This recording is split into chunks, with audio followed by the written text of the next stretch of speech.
할렐루야. 우리 앞뒤에 또 옆에 계신 분들과 함께 주님 안에서 사랑합니다. 함께 고백하겠습니다. 주님 안에서 사랑합니다. 오늘은 우리가 사도행전 5장 17절로 32절까지의 말씀을 함께 나누겠습니다. 여러분, 오늘 본문은요, 이제 초대교회의 가장 큰 첫 번째 박해가 임하는 장면을 나타냅니다. 5장 마지막까지가 그 내용을 잘 담고 있는데 우리는 다음 주까지 그 내용을 함께 살펴볼 것입니다. 하나님께서 이 성령을 통해서 교회를 이 땅 가운데 만드시고, 그리고 그 교회를 통해서 어떻게 이루어 가시는지를 우리는 사도행전을 통해서 배웁니다. 성령이 임하자 여러분, 첫 번째 기적은 예배할 수 없었던 사람이 예배자로 온전히 회복되어지는 미문 앞 성전의 안전뱅이 사건이 있었죠. 그리고 거룩해야 할 하나님의 공동체 안에 거짓으로 성령 하나님을 속이는 일에 대하여 살아계신 하나님께서 심판하시는 모습을 우리는 보았습니다. 이제 오늘 본문 속에서는 이 첫 번째 큰 박해 앞에 직면한 교회와 사도들이 어떻게 행하는가를 통해서 우리 교회 그리고 우리 성도들이 어떠한 믿음을 가져야 할지를 다시 한번 새겨보기를 원합니다. 자, 여러분, 우리 지난주 생각, 우리 말씀을 잠깐 리마인드 해볼까요? 아나니아와 삽비라 사건이 있었습니다. 기억나십니까? 예.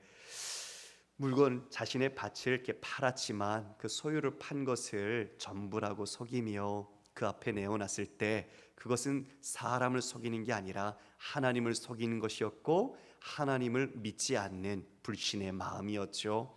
거룩해야 할 공동체 안에 죄가 들어오자 하나님은 그것을 용납지 않으셨습니다. 그런데요, 이 사건 때문에 부부가 죽었잖아요. 실로 큰일 아닙니까? 교회 안에 어려운 일이라고 할 수 있겠죠. 어쩌면 교회의 큰 위기를 자초할 수 있는 일이기도 했습니다.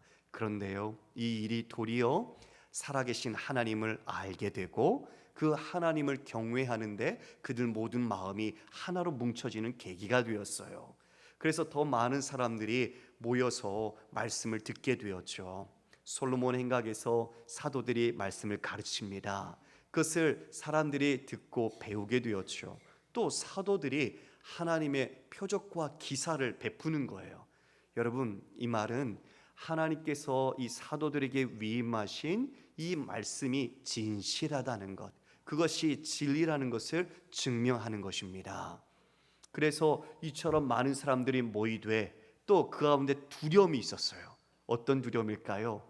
이 안 믿는 사람들이 교회 사람들, 성도들과 상종하지 않는 거예요. 왜일까요, 여러분? 왜 그들이 두려워했을까요? 하나님이 살아계시고 하나님이 이와 같이 거짓된 것을, 죄인을 심판하신 모습을 그들도 들었기에 자신의 모습을 생각해 보니 그 사람들이 두려운 거예요. 그 사람들과 함께하는 것이 자신의 죄 때문에 나도 심판을 받으면 어떡할까, 그런 마음을 갖게 된 거죠. 성도 여러분, 작금의 시대에는 물론 이 교회는 예배당이죠. 이 건물은 예배당입니다. 그런데 옛날에는 이 예배당 앞에서 담배를 피우거나 노래를 부르거나 술을 마시거나 그럴 수가 없었어요. 그런데 제가 이렇게 보면요, 이제는 계단에 앉아서 담배 피고요, 술도 마시고요, 그리고 이야기도 하고 가요. 하나님의 전이라고 우리는 생각이 되어지는 인식이 있었죠. 물론 하나님은 우리 마음 가운데 계시고 이 건물은 예배당에 불과해요. 그런데 인식이 그렇게 바뀌었다는 거예요. 왜 사람들이 이 하나님에 대한 인식이 없고 두려워하는 마음이 없을까요? 왜 세상이 그렇게 바뀌었을까요? 우리가 하나님의 참된 성도로서의 삶을, 그리고 하나님의 그 생명의 말씀을 바르게 살아내지 못하기 때문 아닐까요? 병자들을 데리고 와요. 그리고 귀신 들린 자도 데리고 오니 그들을 다 고칩니다. 그리고 더 많은 무리들이 이와 같이 예수님을 믿고 사도들과 교회와 함께하게 됐어요. 여러분, 이렇게 오히려 교회에 어려운 일이 있음에도 불구하고 그 두려움은 거룩한 경건함으로 바뀌어서 하나님을 알고 하나님을 예배하는 공동체로 성장하게 된 것이죠. 할렐루야. 우리 교회가 또 우리 성도님들이 그와 같이 하나님을 경외하는 신실한 주의 증인이 되기를 주님의 이름으로 축원합니다. 이제 이와 같이 그 부흥하는 모습을 보니 이것을 가만두지 못하는 사람들, 앞서서 대제사장과 사두개인들이 우리 두 사도 누구지요? 베드로와 요한을 불러서 이미 엄중하게 경고했잖아요. 예수의 이름으로 말하지도 말고 가르치지도 말라고 금지하는 명령을 준엄하게 그들에게 내렸잖아요. 그런데 지금 오히려 이 세상을 보니 사람들이 점점 그들에게 모이고 있는 거예요. 그래서 잡아와라, 다시 그 사도들을 붙잡아오라고 말하죠. 그래서 그들을 다시 옥에 가둡니다. 두 번째로 그들이 옥에 갇힌 거예요. 자, 여러분, 두 번째 옥에 갇혔다는 건 뭘 의미할까요? 만약 여러분이 그 붙잡혀온 사도라고 생각하고 우리가 생각을 한번 해봅시다. 첫 번째는 분명하게 우리에게 경고하고 금지 명령으로 하지 말라고 들었어요. 근데 이제는 두 번째 붙잡혀 왔으니 그들이 가만히 있겠습니까? 어떤 생각 드세요? 그들은 권력자거든요. 힘이 있어요. 진짜 그 박해와 그리고 이제 핍박을 가할 수 있는 그런 결정권과 능력을 가진 사람들이잖아요. 사도들이 이제 마음을 단단히 먹었을 겁니다. 이번에 들어가면 못 나올 수도 있겠다. 예수님을 죽인 자들이에요. 아주 머리가 좋은 사람들이죠. 힘도 갖고 있어서 예수님을 십자가에 못 박았던 사람들인데 그 제자들이야 얼마나 더 쉽겠어요. 그들이 마음만 먹으면 어떻게든 그 제자들을 이제 없앨 수 있겠죠. 끝이구나. 이제 이거 한번 들어가면 이것으로 우리가 어쩌면 다시 나오지 못할 수도 있겠구나. 그런 생각을 사도들이 가지지 않았을까요? 그러나 성도 여러분, 우리가 그런 상황에 우리의 삶에 빠질 때가 있습니다. 내 힘으로는, 내 능력으로는, 지혜로는 더 이상 헤어나올 방법이 없다. 어찌할 궁리가 없는 이 상황 속에서 이제 내가 어떻게 해야 할까 체념하고 싶을 때가 있죠. 모든 것을 포기하고 싶을 때, 여러분, 그러나 그것은 불신입니다. 왜지요?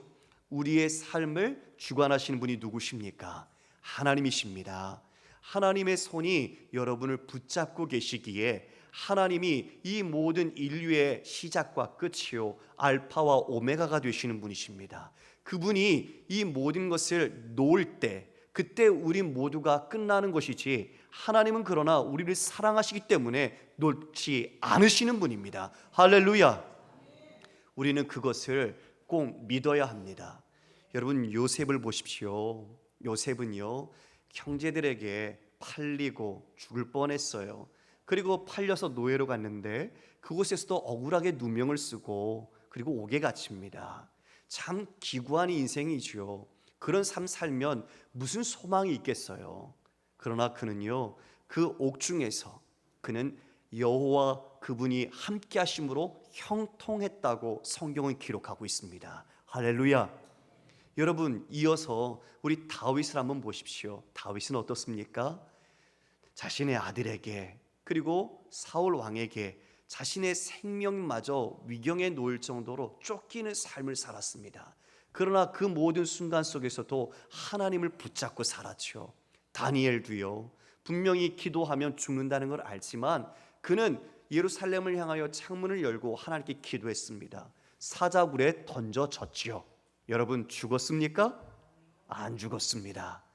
바울도 마찬가지입니다. 예수님 만나고 복음 전하다가 숱한 고생을 했죠. 돌에 맞아 죽은 것처럼 돼서 버려지기도 하고요, 말할 수 없는 고난을 당했습니다. 그러나 그 모든 사람들을 돌이켜 보십시오. 끝난 것 같지요. 여러분이 그 인생 속에 던져져 있다고 생각해 보십시오. 그 인생이 쉽습니까? 차라리 죽지 못해 사는 것 같은 마음을 가질 수도 있겠죠. 그러나 믿음은 그 모든 상황을 뛰어넘고, 믿음은 그 모든 환경 속에서도 하나님이 함께 하심으로 믿음은 결코 쇠하지 않았습니다. 그래서 그들을 통해 하나님은 역사하셨고 하나님의 하나님 되심을 그들을 통해 하나님은 증거하셨습니다. 사랑하는 성도 여러분, 이 자리에 여러분의 인생을 돌아보거나 지금의 삶의 상황 속에 나는 왜 이럴까? 하나님을 믿는다고 하는데 나의 삶은 왜 이렇게 답답하고 해결되지 않는 것 같고 하나님이 안 계신 것처럼 이럴까? 여러분, 믿음을 가지셔야 합니다. 사단과 어둠의 세력들이 우리를 하나님께로부터 떨어뜨리려고 하는 이 모든 유혹 속에 여러분들이 믿음을 붙잡아야 해요. 요셉에게 형통함이란 그가 원하는 대로 이루어진 것이 아니라 하나님이 함께 하시는 것이 형통이라고 이야기했습니다.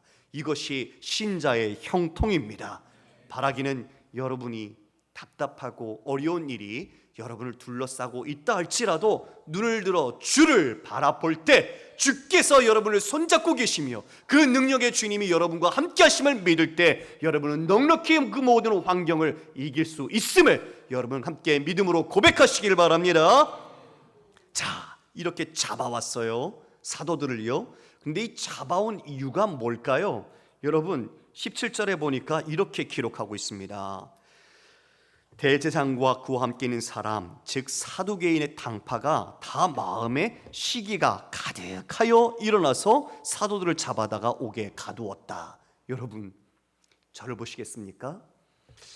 아니, 이 대제사장과 사두개인들은 하나님 전문가 아닙니까? 하나님을 섬기는 사람입니다. 그런데 사도들을 잡아들인 이유가 하나님의 말씀, 진리 때문이 아니에요. 이게 충격적이에요. 하나님을 섬기고 하나님께 예배한다고 하나님을 누구보다 잘 안다고 하는 사람들이 사도들을 잡아들였는데 그 잡아들인 이유는 하나님의 진리를 말하는 것이 아니라 진리 아닌 시기심 때문이었어요. 시기심. 그들이 다 마음에 시기가 가득했다고 말하죠. 사도들과 교인들의 마음속엔 성령이 가득했어요. 성령 충만했어요. 그런데 이들의 마음엔 시기가 가득합니다. 여러분, 시기라는 젤로스라는 단어는 열심이라는 단어로도 번역이 되는데요, 하나님께 향한 열심이 방향이 그릇되어서 자신의 뜻과 그리고 삐뚤어진 왜곡된 열심이 바로 시기심이에요. 그러니까 하나님을 섬길 수도 있지만 섬기는 명목하에 얼마든지 자신의 뜻을 이루는 열심을 시기심으로 가질 수 있다는 거죠. 그 시기심이 왜 나타났어요? 아니, 내가 더 많은 사람들에게 지지를 받고 인정받고 그리고 그들로부터 돈도 받아야 하는데 지금 이 사도들에게 사람들이 자기 소유를 파다 갖다 바치기도 하고 많은 사람들이 사도들과 교회로 모이고 있는 거예요. 인정받고 인기받고 그들이 점점 영향력이 증대되고 있는 거예요. 그러니까 자신들에게는 권위가 위협받는 것처럼 느껴지니 마음속에서 시기가 일어났던 거죠. 이게 바로 예수님도 못 박아 죽인 이유였거든요. 그들의 시기심, 자신들이 갖고 있는 걸 놓치지 않으려고 진리이신 예수님마저도 십자가에 못 박아 죽였던 그들이 지금 또 시기심이 가득해서 바로 사도들을 잡아들인 거예요. 사도들이 두 번째 옥에 갇혔죠. 그런데 아주 놀라운 일이 생깁니다. 주의 사자가 그 옥문을 열고 그들을 꺼낸 거예요. 할렐루야. 여러분, 끝난 게 아니죠. 그렇죠? 예, 언제든지 하나님은 우리가 끝인 것 같지만 그 끝의 자리에서 우리를 만나시고 하나님은 세계를 열어주세요. 우리의 생각을 넘으시거든요. 지금 이처럼 주의 사자가 그들을 그 옥문에서 열어 끌어냈습니다. 근데 사도행전에 보면 이런 기사가 3번 나와요. 오늘 첫 번째 그 옥문에서 구출해낸 사건이 나옵니다. 12장에서는 베드로가 갇혔어요. 16장에서는 바울과 실라가 갇혔었죠. 그런데 주의 사자들이 다 그 옥문을 열고 꺼내는 놀라운 기적의 사건이 일어났습니다. 자, 주의 사자가 밤에 옥문을 열고 끌어내어 이르되, 자, 여러분 우리 20절 말씀 한번 읽어볼까요? 시작. 가서 성전에 서서 이 생명의 말씀을 다 백성에게 말하라 하매. 여러분, 조금 이상하지 않아요? 지금 이들이 옥에 갇혀 있었잖아요. 죽을 수도 있는 위협 속에서. 그러면 그들이 석방되게 이렇게 은혜를 베풀었으면 그 다음 어떻게 돼요? 누구누구에게 가면 네가 도망갈 수 있는 길, 그리고 안전한 집을 마련해 줄 것이다. 그쪽으로 가라. 그게 좀 더 자연스럽지 않아요? 풀어줬으니까 옥에서 나오게 한 거 아니에요. 그런데 지금 이 주의 사자가 한 말은 다시 성전으로 가라는 거예요. 가서 그 모든 백성에게 다 하나님의 말씀을 전하라는 거예요. 그럼 말씀 전하면 어떻게 되는데요? 또 잡히겠죠. 그럼 어떻게 돼요? 또 구속되고 또 옥문에 오겠죠. 옥에 갇히겠죠. 그러면 왜 풀어주는데요? 안 그래요, 여러분? 왜 풀어주는데요? 그대로 그냥 있으면 되잖아요. 다시 들어올 거. 그런데 여러분, 사도들이 실망하지 않았어요. 이 말을 듣고 사도들은 실망한 게 아니라 그대로 순종해요. 왜입니까? 하나님께서 자신들을 돌보고 계시는구나. 이 가르침, 이 사역이 하나님이 기뻐하시는 일이며 우리가 하는 모든 일이 헛된 일이 아니구나. 놀라운 이 기적 같은 그 옥에서 자신들을 구원해내신 일이야말로 이 사도들에게 있어서는 다시 복음, 그 믿음의 굳건함과 이 사역의 힘을 더해 주었던 것입니다. 할렐루야! 여러분, 우리에게 이런 일들이 있습니다. 어렵고 힘들어서 정말 이제 뭘 어떻게 할지 모를 때 하나님께서는 사람들을 통해 또 환경을 통해 도우시고 우리를 격려해 주시지요. 그 길 틀린 길 아니야. 그 길 가야 해. 그 길이 생명의 길이야. 잘 가고 있어. 그러니까 힘내야 한다. 격려해 주시는 하나님을 우리는 늘 보게 됩니다. 안 그렇습니까, 여러분? 우리가 그래서 정말 하나님의 사랑을 입고 그 은혜에 감격하고 있지요. 그런데 여러분, 지금 이들이 이처럼 그 감옥에서 나와서 이제 복음, 그 주님의 사랑, 그 말씀을 전하게 됩니다. 이 확신 속에서 그들이 이제 증거를 하는데 주의 사자가 생명의 말씀을 다 백성에게 전하라고 했거든요. 여러분, 말씀인데 앞에 뭐가 수식되고 있지요? 생명, 그렇죠? 그러니까 이 말씀은 생명을 주는, 영원한 생명을 주는 말씀이죠. 그러니까 이 말씀을 들어야 우리가 살 수 있습니다. 그 생명이란 단어가 조에라는 단어입니다. 조에라는 단어가 신약 성경에 36번 나오는데요, 이 말의 동의어는 바로 예수 그리스도입니다. 왜냐하면 예수님께서 내가 곧 길이요 진리요 생명이라고 말씀하셨기 때문이죠. 그래서 예수님의 사역과 메시지의 핵심이 생명입니다. 예수님은 내가 생명의 떡이다. 내가 하늘에서 내려온 살아있는 떡이다. 너희가 나를 먹으면 살 것이라고 말씀하셨죠. 할렐루야. 그래서 우리는 예수가 생명이라는 것을 외쳐야 합니다. 예수 안에 생명이 있고 예수를 믿어야 생명이 있고 그 생명은 이 땅이 알지 못하는 영원한 하나님께서 주시는 생명입니다. 그 생명을 이 갇혀있던 사도 중에 한 사람 요한이 자신의 서신서인 요한 1서에서 이렇게 기록해 놓고 있습니다. 태초부터 있는 생명의 말씀에 관하여는 우리가 들은 바요 눈으로 본 바요 자세히 보고 우리의 손으로 만진 바라. 이 생명이 나타내신 바 된지라. 이 영원한 생명을 우리가 보았고 증언하여 너희에게 전하노니 이는 아버지와 함께 계시다가 우리에게 나타내신 바 된 이시니라. 아멘. 자, 여러분, 지금 이 요한은 부활의 주님을 만났죠. 먼저는 말씀으로 그 생명의 주님을 알게 되었고 그 주님이 초림하셔서 이 생명이신 분이 나타내신 바 되었습니다. 그분의 육성을 친히 들었고요, 그분과 함께 제자 훈련 받고 공생애를 함께 살면서 행하셨던 많은 것들을 직접 보았습니다.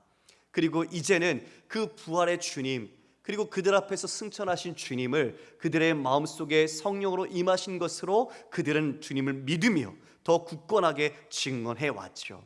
그래서 이 생명이 바로 누구신가? 예수 그리스도라는 것을 담대히 증거해 주고 있습니다. 여러분, 그런데요, 이 말씀을, 이 생명의 말씀을 어떻게 전하라고 했습니까? 다 전하라. 다 전하라고 했어요. 그러니까요, 우리가 말씀을 듣는데 이 말씀은 참 내가 좋아. 그런데 어떤 말씀은 부담이 되니까 내가 그걸 먹지 않는 거예요. 여러분, 편식하면 몸이 건강해집니까? 약해집니까? 두 분밖에 모르시나 봐요. 다시 물어볼게요. 여러분, 편식하면 몸이 건강해집니까? 약해집니까? 그렇죠. 골고루 먹어야죠. 그래서 우리 엄마 아빠가 그렇게 아이들 한 숟가락이라도 더 먹이려고, 더 건강한 거 먹이려고 노력하잖아요. 먹는 대로 커요. 그래서 잘 먹어야 돼요. 건강하게 균형 있게 먹어야 돼요. 말씀도 마찬가지예요. 그런데 어떤 말씀은 내가 너무 기뻐. 그 말씀은 참 내가 사랑해. 그래서 그 말씀은 내가 잘 붙들고 있는데 내가 살지 못하거나 내 마음에 부담이 되거나 내가 좀 멀리하고 싶은 말씀은 가까이 안 하는 거예요. 여러분, 그러지 말라고요. 다 전해야 한다고요. 그 말은 곧 내가 다 받아들여야 하고 다 증거해야 된다는 걸 이야기해 주는 거예요. 분명히 예수님은 사랑의 주님이십니다. 하나님은 긍휼의 하나님, 자비의 하나님입니다. 그러나 그분은 심판의 하나님이기도 합니다. 예수 믿으면 영원한 생명을 얻습니다. 그런데 예수님 따르려면 고난과 고통, 자기 부인과 자기 십자가도 져야 합니다. 예수 믿으면 복 받습니다. 그것은 세상이 말하는 복이 아니라 하늘의 신령한 복이라는 것도 분명히 말해야 합니다. 복음을 내가 좋아하는 것으로만 해석해서 받아들인다면 그것은 복음이 아닙니다. 여러분은 말씀을 어떻게 받아들이고 있습니까? 창세기 1장 1절부터 마지막 요한계시록까지 모든 말씀을 전체 하나님의 말씀으로 받아들이고 계십니까? 그 말씀을 여러분은 진리의 말씀으로 수납하셔야 합니다. 우리가 그 말씀, 생명의 말씀을 전해야 하는데, 그런데 여러분이 스스로 지금 사도들이 갇혔던 감옥처럼 자신이 감옥을 만들어서 갇혀 있지는 않은지 돌아봤으면 좋겠어요. 내가 복음을 전해야 하는데 입술은 있지만 복음을 전하지 못하는, 내 스스로 나를 가두고 있는 감옥 안에 내가 그 안에 머물고 있지 않은지 여러분이 돌아봤으면 좋겠어요.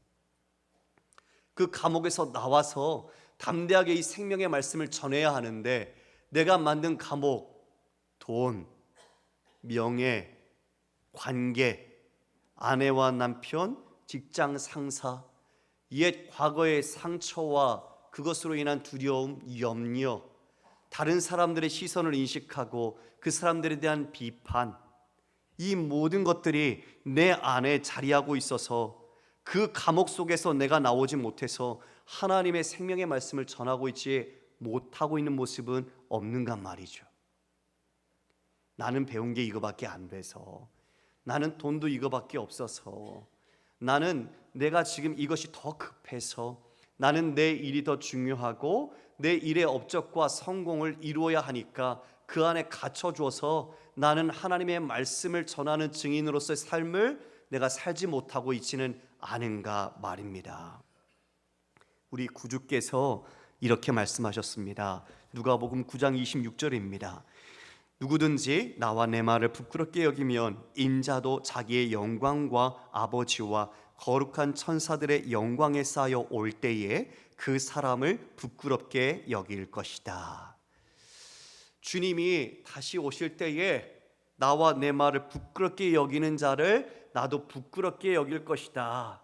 그가 수치를 당할 것을 이야기해 주고 있지요. 그러나 여러분, 이걸 아셔야 해요. 예수님은요, 우리도 지기 싫어하는 수치와 저주의 십자가를, 그 부끄러움을 무릅쓰고 지셨어요. 할렐루야. 나 때문에, 우리 때문에, 내 대신 주님께서, 하나님의 아들이신 분이요 만왕의 왕이신 우리 주님께서 바로 나 때문에 그 부끄러운 십자가를 개의치 않고 지셨습니다. 그것을 여러분이 잊으시면 안 돼요. 주님의 그 부끄러움은 우리가 담당할 수 없는 것을 주님께서는 몸소 살과 피를 흘리셔서 그 모든 것을 감당하시고 우리에게 생명을 주셨습니다. 핍박이 있을 거다, 박해가 있을 거야. 그런데 내 말 나를 부끄러워하지 마. 이 말은 그렇게 되면 너 이렇게 될 거야 경고하는 게 아니라 부끄러워하지 말고 고난과 박해 앞에서도 담대하라는 말씀이에요. 그것이 우리에게 이 세상 살면서 신자에게는 아픔과 모욕과 다른 사람의 아주 차가운 시선으로 우리가 다가올 수 있지만 부끄러워하지 마. 나도 부끄럽지 않아. 나도 널 위해 부끄럽지 않고 난 너를 사랑해. 이 말로써 우리에게 하신 거예요. 누가복음 6장 22절 이하에 인자로 말미암아 사람들이 너희를 미워하며 멀리하고 욕하고 너희의 이름을 악하다 하여 버릴 때에는 너희에게 복이 있도다. 그날에 기뻐하고 뛰놀라. 하늘에서 너희 상이 큼이라. 그들의 조상들이 선지자들에게 이와 같이 하였느니라. 분명하게 말씀하시죠. 박해가 있어요. 참 살아있는 믿음을 갖고 있으면요, 이 세상은 다른 신분과 소속으로 살고 있기 때문에 하늘나라의 가치로 사는 우리하고는 충돌하게 되어 있어요. 그들은 우리를 미워하고 우리를 좋아하지 않아요. 그게 생내적인 본질이에요. 그렇게 우리를 미워할 때, 악하다고 할 때 오히려 이게 뭐라고요? 너희에게 복이 있다. 그리고 하늘에서 너희 상이 큼이라. 할렐루야. 상 바라보고 우리가 그러는 것 아니죠. 물론 그럴 수도 있겠지만 우리가 이미 받은 은혜는 이 모든 것을 다 주어도 갚을 수가 없는 은혜를 이미 받았습니다. 여러분 이것을 분명하게 기억하시길 바랍니다. 그러므로 여러분 안에 여러분을 스스로 가두고 있는 그 모든 감옥들을 믿음으로 부수십시오. 하나님의 은혜와 성령의 능력으로 부수십시오. 여태까지 내가 그것에 갇혀서 내 믿음의 기계를 펼치지도 못하고 자유롭게 생명의 복음을 전하지 못했던 그 부끄러움을 다시 한번 부끄러워하면서 다시 주님을 의지하여 생명의 복음을 담대히 전거하십시오. 하나님이 그것을 기뻐하십니다. 성령께서는 여러분을 반드시 도와주십니다.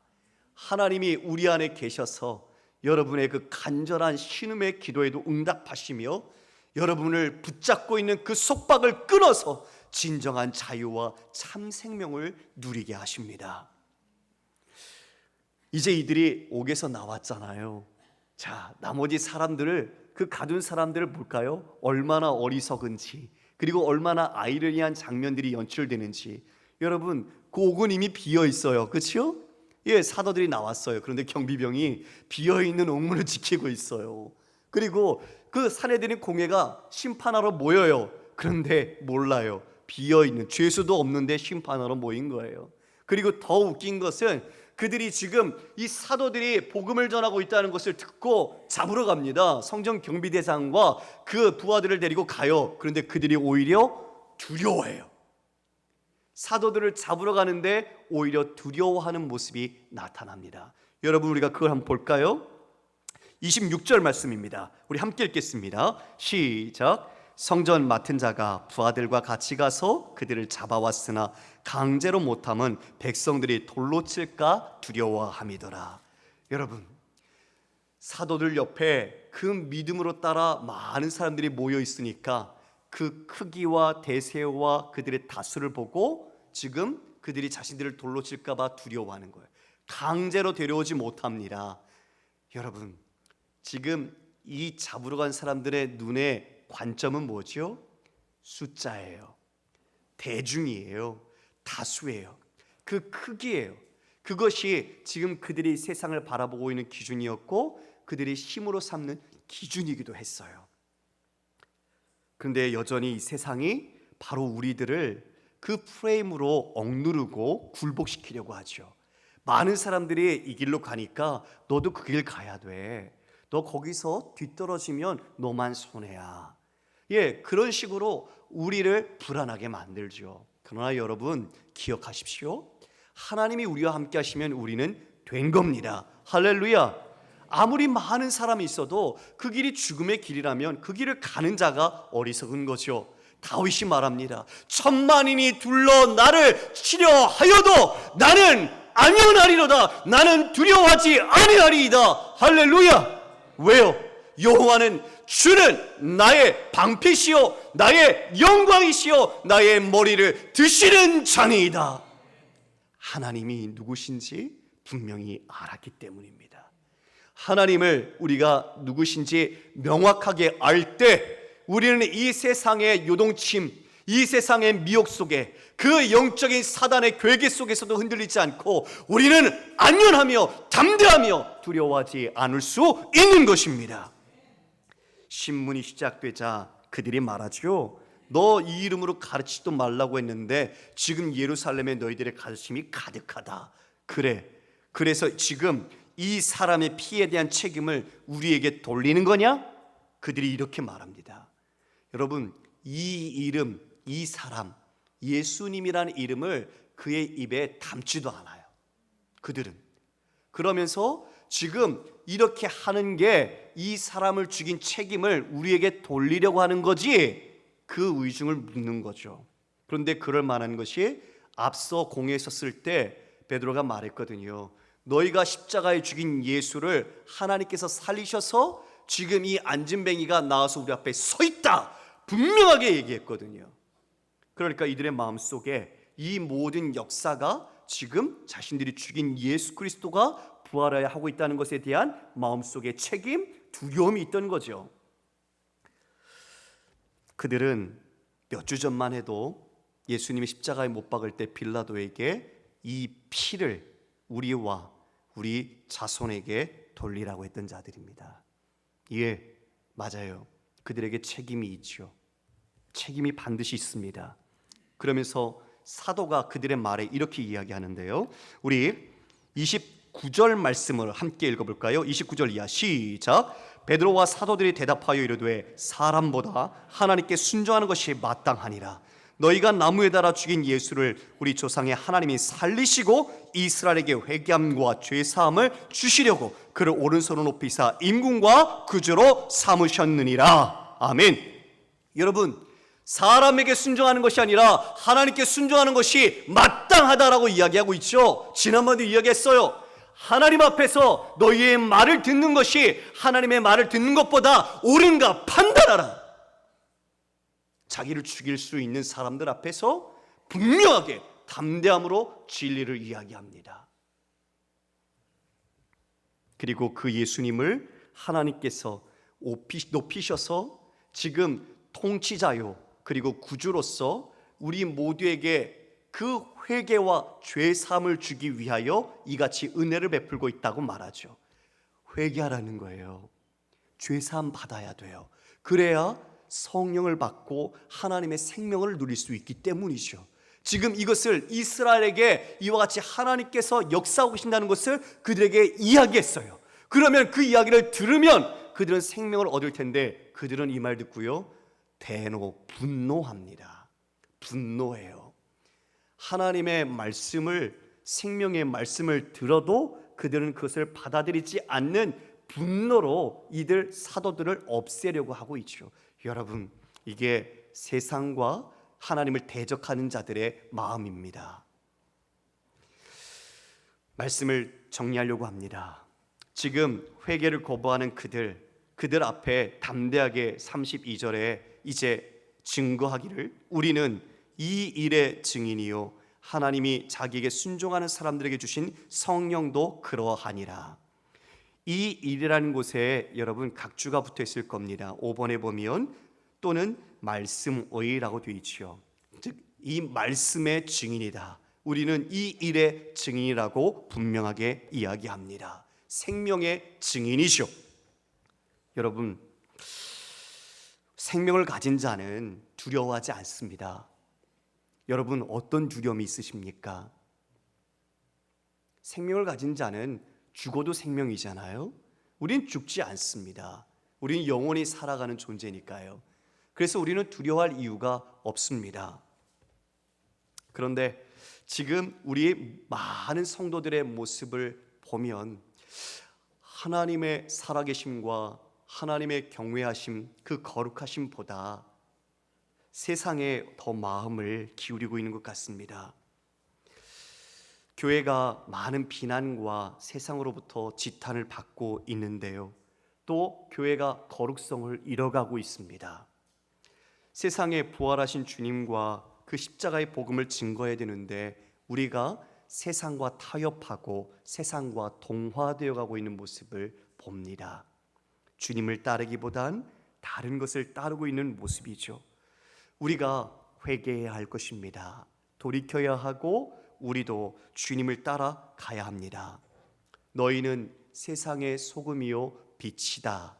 그런데 그 빛된 우리가 스스로를 가리고, 그리고 소금이어야 하는 우리가 염도가 낮아져서 세상의 부패와 타락을 막지 못하고 있지 않습니까?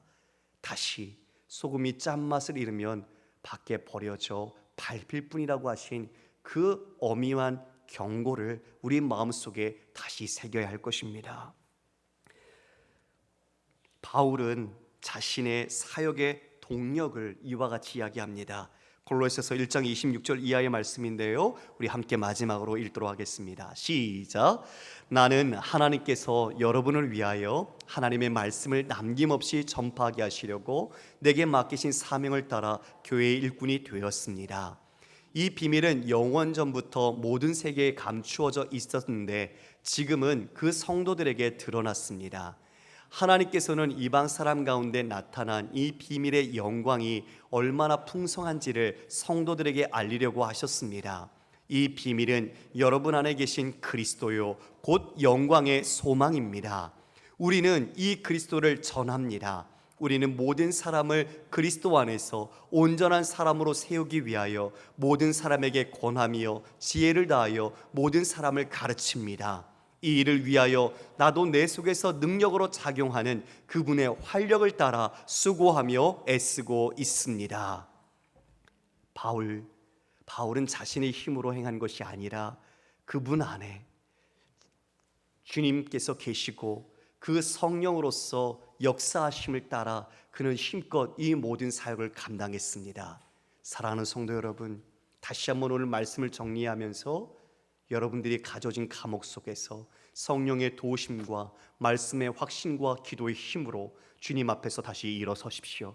그리고 담대하게 내 안에서 역사하시는 영광의 소망이시며 우리의 복음의 비밀이신 예수 그리스도를 믿음으로써 여러분의 모든 삶의 자리에서 예수는 생명이다, 예수는 그리스도라 밝히 증거하는 신실한 주의 성도가 되시기를 주님의 이름으로 축원합니다.